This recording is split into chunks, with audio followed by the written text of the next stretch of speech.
Assalamualaikum warahmatullahi wabarakatuh. Bismillahirrahmanirrahim. Alhamdulillahirabbil alamin. Allahumma shalli ala sayyidina Muhammad wa sallim. Baik, saya lanjutkan kembali. Sebelumnya kita sudah membahas tentang apa itu takhrij dan kegunaannya serta sekilas tentang metode ya, pelaksanaannya. Nah, pada kesempatan kali ini saya akan langsung mengenalkan kepada metode takhrij secara digital. Ya, ada dua sebenarnya metode takhrij, ada yang manual, ada yang digital.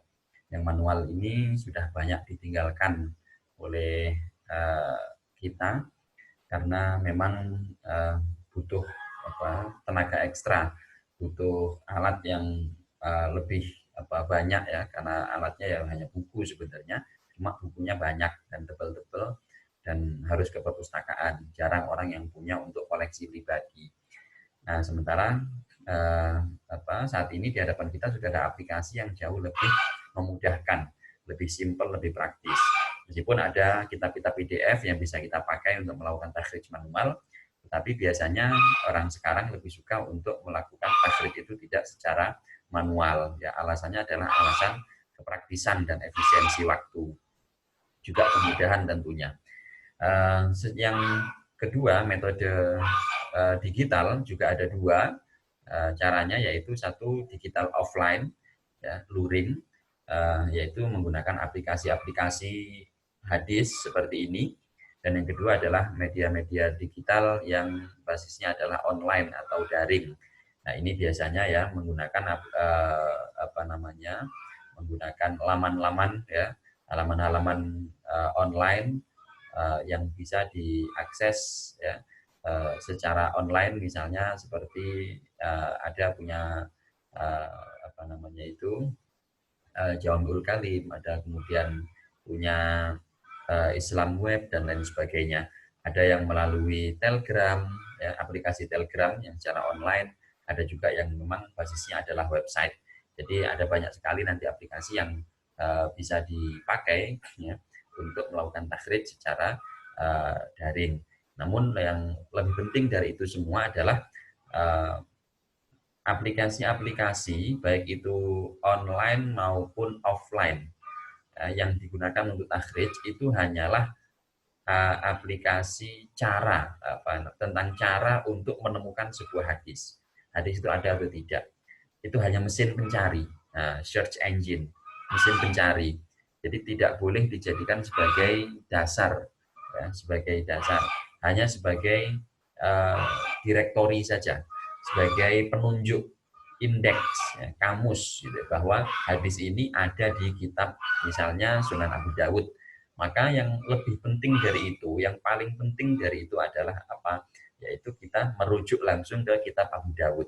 Tetapi untuk tahu bahwa itu ada di Abu Dawud, caranya bagaimana? Menggunakan aplikasi-aplikasi untuk memudahkan. Nah, untuk memastikan, ya, sekali lagi, untuk memastikan bahwa itu ada betul atau tidak hadisnya, maka harus merujuk ke sumber primer, yaitu kitab-kitab hadis yang memang memiliki sanad hadis secara lengkap, ditulis oleh orang yang memang betul-betul memiliki sanad hadis. Jadi tidak bisa sembarangan kitab seperti yang sudah kita pelajari di pertemuan sebelumnya. Oke, saya akan langsung saja di layar yang saya tampilkan ini ada aplikasi Maktabah Syamilah. Saya berharap Anda semuanya sudah mengunduh, sudah memiliki masternya, sehingga nanti bisa memudahkan Anda untuk praktek langsung. Bagi yang belum tahu, nanti bisa mencari tutorial untuk menginstal Maktabah Syamilah, ya, Maktabah Syamilahnya. Kemudian tutorial penggunaannya sebenarnya sudah banyak juga di YouTube, ya, bisa kita cari, ya. Tapi yang jelas untuk melakukan takhrij itu yang pertama harus kita ketahui adalah nanti sumber-sumber primernya. Namun sebelum itu saya ingin memperkenalkan terlebih dahulu ya, terkait dengan Maktabah Syamilah. Maktabah Syamilah ini bisa diterjemahkan menjadi perpustakaan yang lengkap, perpustakaan komprehensif. Ya, kalau kita punya perpustakaan nasional, punya perpustakaan utama, nah itu isinya adalah dari berbagai macam disiplin keilmuan. Tidak hanya keilmuan Al-Quran saja, tidak hanya keilmuan hadis saja, tetapi semua keilmuan. Nah, itu namanya syamil, komprehensif, lengkap. Itu perpustakaan yang lengkap. Dari nama aplikasi ini sudah bisa dipahami bahwa perpustakaan digital ini isinya adalah lengkap dari berbagai macam ilmu pengetahuan, mulai dari ilmu-ilmu hadis, ilmu tafsir, ilmu Al-Quran, ilmu bahasa, ilmu umum, semuanya ada. Nah, ini adalah koleksi bukunya, bisa Anda lihat di tombol paling kanan. Ini ada tombol namanya ikhtiar kitab, pilih kitab. Silahkan Anda memilih kitab. Ini adalah kelompok rumpun ilmunya. Jadi kalau kita masuk ke perpustakaan, biasanya ada katalognya yang buku itu dikelompokkan berdasarkan rumpun ilmu. Ada rak khusus ilmu akidah. Nah, jadi nanti beberapa rak itu isinya hanya ilmu akidah saja. Jangan mencari buku kedokteran, buku pertanian di rak ini, nggak akan ketemu. Nah, sehingga di sini ada rumpun ilmu akidah.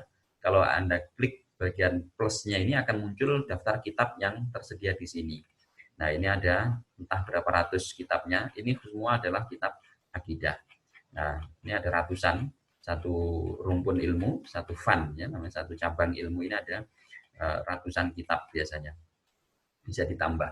Kemudian yang kedua ada fan ilmu tafsir atau rumpun ilmu tafsir, ada ilmu Al-Quran, ada mutunul hadis.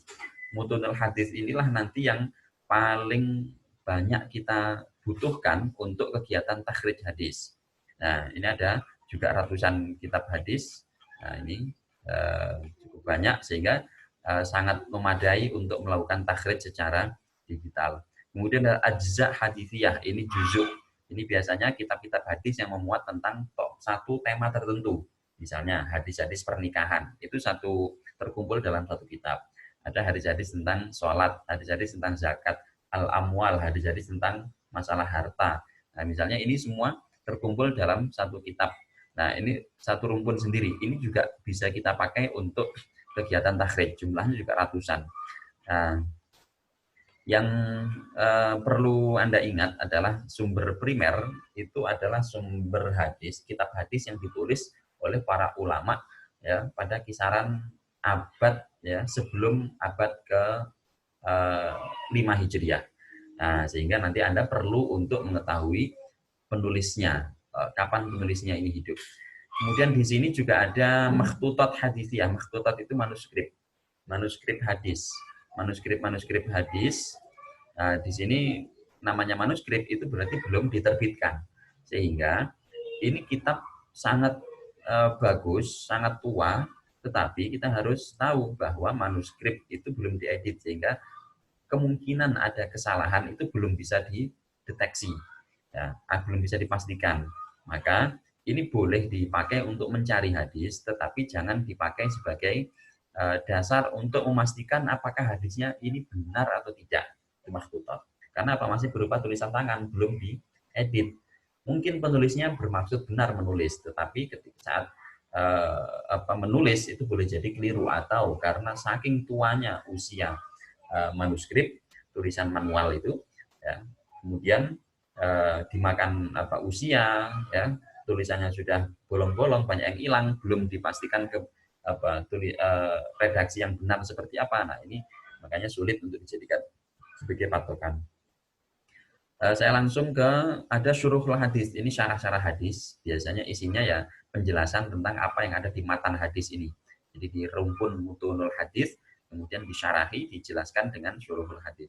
Satu lagi yang penting untuk kita melakukan takhrij adalah kutubut takhrij wa zawaid. Nah, ini kitab indeks. Ini yang dulunya kita pakai, selalu kita pakai untuk melakukan takhrij secara manual.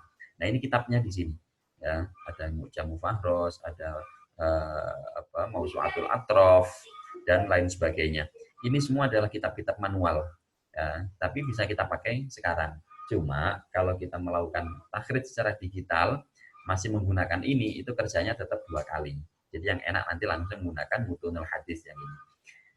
Baik, selanjutnya saya perkenalkan tombol berikutnya. Ini ada tombol art kitab, art kamil lil kitab, menampilkan secara utuh satu kitab.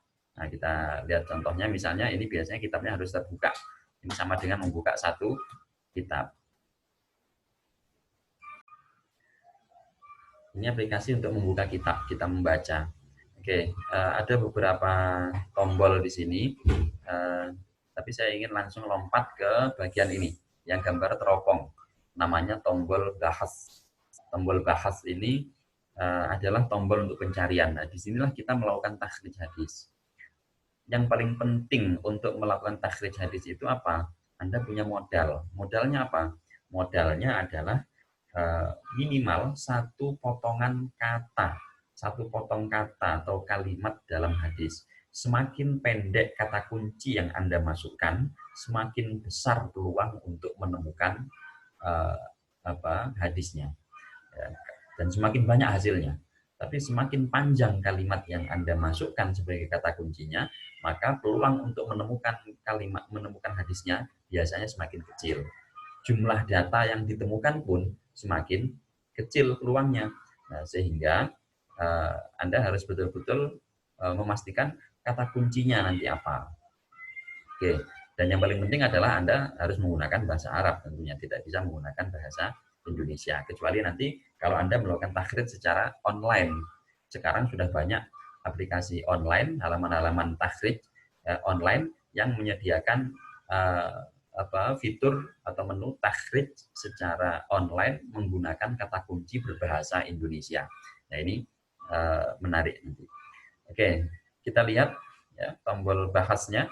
Nah, di sini seperti tampilannya. Sekali lagi, pilih mutunul hadis. Ya. Mutunul hadis ini adalah kitab primer, sumber primer hadis. Di sini ada beberapa tombol. Al-Majmu'ah Kulluha. Ini satu kelompok hadis, satu kelompok kitab hadis. Ya. Kalau Anda klik ini, maka Anda bisa memilih semua secara otomatis. Nah, seperti ini. Tapi kalau Anda ingin tidak memilih ini semua satu kelompok, maka Anda cukup ilgha. Ilgha itu membatalkan, cancel. Cancel memilih semua kitab yang ada di kelompok mutunul hadis ini. Nah, hilang semua checklistnya. Kalau kita hanya memilih satu persatu, oke, saya hanya ingin mencari di Sahih Bukhari saja, klik Sahih Bukharinya. Saya hanya ingin mencari di Sahih Muslim saja, ya sudah, klik Sahih Muslimnya. Ini dihilangkan dan seterusnya gitu ya. Nah, ini 6 kitab primer ini, Kutubus Sittah ada di paling atas. Ini untuk versi yang ini. Ada versi yang lain, mungkin versi sebelumnya susunannya tidak seperti ini, tapi jumlah kitab-kitabnya insya Allah hampir sama. Hanya saja susunannya yang berbeda. Nah, kalau Anda pilih ini Jami' Kutubil Barnamij, ya, Jami' Kutubil Barnamij ini isi Anda memilih ini seluruh kitab. Ini semakin lama kalau Anda memilih ini, pencariannya semakin banyak karena bukan hanya dari kitab hadis, tapi dari semua jenis kitab. Misalnya saya klik Jami' Kutubil Barnamij. Oke, kitab hadis semua di checklist. Kitab Ulumul Quran juga begitu, semua di checklist. Kitab tafsir semuanya menjadi terchecklist. Maka kalau pengen membatalkan, ingat cancel berarti ilgha jami'il kutub. Nah, ini sudah langsung hilang semuanya.